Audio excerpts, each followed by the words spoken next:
भैया जिंदाबाद जिंदाबाद जिंदाबाद जिंदाबाद चिराग पासवान जिंदाबाद जिंदाबाद जिंदाबाद। इस समाचार के प्रायोजक है संत Joseph secondary school Baidyanathpur Sahebganj. लोक जनशक्ति पार्टी रामविलास के राष्ट्रीय अध्यक्ष चिराग पासवान का आगामी 10 मार्च 2024 को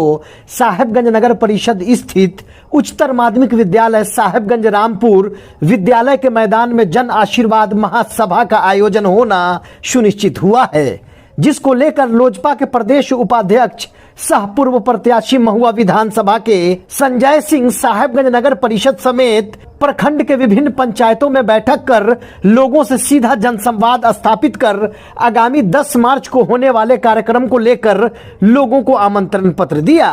साथ ही लोगों से अपील करते हुए कहा कि 10 मार्च को बड़ी संख्या में जन सैलाब कार्यक्रम में उपस्थित होकर श्री चिराग पासवान के vision Bihar first Bihari first को सुने एवं युवा नेता बिहार के मसीहा श्री चिराग पासवान के हाथों को मजबूत कर सुंदर बिहार विकसित बिहार के निर्माण में श्री चिराग पासवान के कदम से कदम मिलाकर साथ दें। प्रखंड के विभिन्न पंचायतों में की गई बैठक की अध्यक्षता प्रखंड अध्यक्ष साहेबगंज सहिंद्र पासवान ने किया। वहीं मौके पर मौजूद प्रदेश महासचिव विनीता सिंह, जिला संगठन मंत्री विनय कुमार सिंह, जिला प्रवक्ता इंजीनियर जितेंद्र पासवान, अनुसूचित जाति जनजाति प्रकोष्ठ के जिला अध्यक्ष शंकर पासवान, महिला प्रकोष्ठ की प्रखंड अध्यक्ष लवली रंजना, शिवरतन दास, कविंद्र किशोर चौधरी, दिलीप पासवान, पिंटू तिवारी आदि मौजूद थे। देखिए ये खास रिपोर्ट। इस समाचार के प्रायोजक हैं Asian Plast complete plumbing solution विक्रेता Rahul hardware Sahebganj block gate के सामने प्रोपराइटर रामजय कुमार। आज इस मंदिर के प्रांगण में उपस्थित हमारे पार्टी के प्रदेश की महासचिव और सीतामढ़ी के प्रभारी श्रीमती विनीता सिंह जी और हमारे पार्टी के संसदीय बोर्ड के संगठन मंत्री भाई विनय सिंह जी और हमारे एससी प्रकोष्ठ के जिला अध्यक्ष भाई शंकर पासवान जी और हमारे प्रवक्ता भाई इंजीनियर जितेंद्र पासवान जी सहित यहाँ तमाम जितने भी ग्रामवासी जुटे हैं और मीडिया के साथी सभी का पहले हम हार्दिक अभिनंदन और स्वागत करते हैं। सबसे पहले तो हम इतने देर से आने के लिए आप लोग से क्षमा प्रार्थी भी हैं, क्योंकि आप लोगों को बहुत इंतजार करना पड़ा, उसके लिए भी हम क्षमा प्रार्थी हैं। क्योंकि रास्ते में कई जगह लोगों को पता चल गया था कि आ रहे हैं, बीच में देवरिया में कुछ लोगों ने रोक लिया था, वहां भी कुछ कार्यक्रम पहले से लगा हुआ था, इसलिए लोगों ने रोक लिया था। आज आने का मुख्य कार्यक्रम जो हम लोग का जो इस कार्यक्रम का मुख्य उद्देश्य यही है कि हमारे पार्टी के राष्ट्रीय अध्यक्ष आदरणीय श्री चिराग पासवान जी 10 मार्च को आपके इसी जो उच्च विद्यालय है इसी मैदान में उनका कार्यक्रम होना सुनिश्चित हुआ है और 10 मार्च को दिन रविवार और समय 11:30 बजे उस दिन उनका आने का कार्यक्रम है। उस कार्यक्रम के द्वारा वो अपनी बातों के आपके समक्ष रखेंगे। उस कार्यक्रम में हमारे पार्टी के द्वारा जो बिहार फर्स्ट बिहारी फर्स्ट का विजन है वो आप सबों के समक्ष वो अपनी बातों को रखेंगे कि उनका बिहार फर्स्ट बिहारी फर्स्ट का जो विजन है उस बिहार फर्स्ट बिहारी फर्स्ट के विजन में वो आपको बताएंगे कि हमारी पार्टी का जो सोच है वो जैसे मजदूरों के प्रति क्या है। बड़ी संख्या में जो बिहार से मजदूर पलायन कर रहे हैं उस मजदूर को पलायन को रोकने के लिए उनका क्या सार्थक कदम होगा, कैसे बिहार में मजदूरों का पलायन रुके, उसके विषय में वो सोचते हैं। क्योंकि हमारे बिहार में बड़ी संख्या में मजदूर भाई अगल बगल के राज्यों में जाते हैं यहाँ से काम करने के लिए, जैसे यूपी है, बंगाल है, दिल्ली है, हरियाणा है, पंजाब है, गुजरात है, सभी जगह जाते हैं। अगर हमारे मजदूर भाइयों को अगर यहाँ पर रोजगार मिलेगा तो वो बाहर नहीं जाएंगे। तो उनका मानना है कि कैसे हम पहले इनका पलायन रोके। उसी प्रकार से उनका सोच है कि हम युवाओं का कि जो हर एक जगह हर एक घर में आज के डेट में हर एक 2-4-5 घर के बाद एक युवा बेरोजगार बैठा है,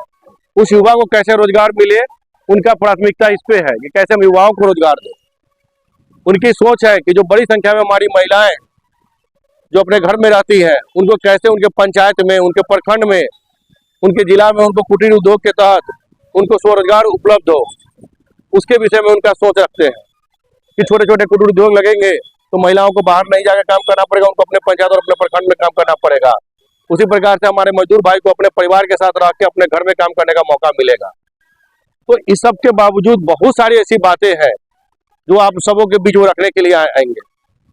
बहुत सारी वैसी बिहार और बिहारियों के विषय में जो सोच रखते हैं, आप सबों के बीच अपनी बातों को रखने के लिए आएंगे कि कैसे वो बिहार के प्रति और बिहारियों के प्रति उन्होंने अपना सोच रखते हैं। तो इसलिए आप लोगों से हम आग्रह करने के लिए आए, विनती करने के लिए आए हैं कि बड़ी से बड़ी संख्या में आप लोग उस दिन आने का कष्ट करें, क्योंकि यह कार्यक्रम जो है हमारे राष्ट्रीय अध्यक्ष का 16 जनवरी को हाजीपुर में हुआ था। उस समय काफी ठंड भी था, कुहैसा था, फिर भी वो बड़ी संख्या में लोगों ने उसमें भाग लिया था।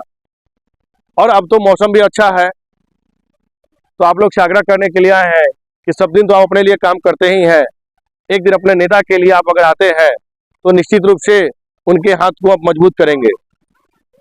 क्योंकि उनकी बात जो वो अपनी रखेंगे, वो अपनी बातों के माध्यम से जो अपना विचार आपके प्रति रखेंगे, उससे हमारे पार्टी का आने वाले समय में जो मैनिफेस्टो है, वो चुनावी मैनिफेस्टो में क्या है, वो सारी बातों को विस्तार पूर्वक आप लोगों को बताएंगे। और यह जो कार्यक्रम होगा लोकसभा चुनाव का, यह अंतिम कार्यक्रम है, तो निश्चित रूप से यह बात यहाँ से लेकर दिल्ली तक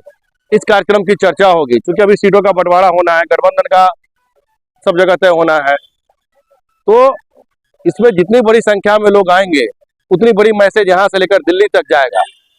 इसलिए आप लोगों से आग्रह और विनती करने के लिए आए हैं कि जितनी बड़ी संख्या में आप आते हैं, तो निश्चित रूप से आप सभी उनके विचारों को जानेंगे। साथ ही अभी हमारे अध्यक्ष अपना मेरा परिचय बता रहे थे, तो मैं अपना परिचय आप लोगों को खुद से बता दूं कि मेरा नाम संजय सिंह हुआ और घर हमारा वैशाली जिला के महुआ हुआ, और वहीं महुआ से 2020 में हम चुनाव भी लड़े थे, और पार्टी में 2008 से लेकर 2024 तक पिछले 16 सालों से हम पार्टी में काम कर रहे हैं, और पार्टी के विभिन्न पदों पर प्रदेश महासचिव हम 2009 में बने। उसके बाद बिहार भर के सदस्यता प्रभारी बने, और पूरे बिहार में जिला वाइज बैठक करके हमने पूरे जिला बिहार में लोक जनशक्ति पार्टी का 1 करोड़ लोगों को हमने जोड़ने का काम किया है। उसी प्रकार से संगठन मंत्री का पद हमने रहा है, प्रवक्ता के पद पे रहे हैं, अभी हम प्रदेश के उपाध्यक्ष भी हैं, संसदीय बोर्ड के सदस्य भी हैं, तो विभिन्न पदों पर रहकर हम पार्टी में काम करने का काम किया है। और यहाँ पर बहुत सारे संभावित प्रत्याशी भी हैं। अगर पार्टी उस संभावित प्रत्याशी में से अगर मुझे भी मौका देती है, तो निश्चित रूप से हम भी आप सबके बीच में 2024 में आप लोग के बीच में आ सकते हैं, अगर आप लोग अपना सेवा का मौका देते हो। तो इसलिए साथियों, आपसे पुनः आग्रह और विनती करते हैं कि आप लोग बड़ी से बड़ी संख्या में उस दिन आए, और मतलब विस्तार पूर्वक जो हमारे नेता का विचार होगा और पार्टी का विजन होगा, उसको सुनने के लिए आप सभी आए। यही कहने के लिए और अपनी बातों रखने के लिए हम आपके पास आए थे।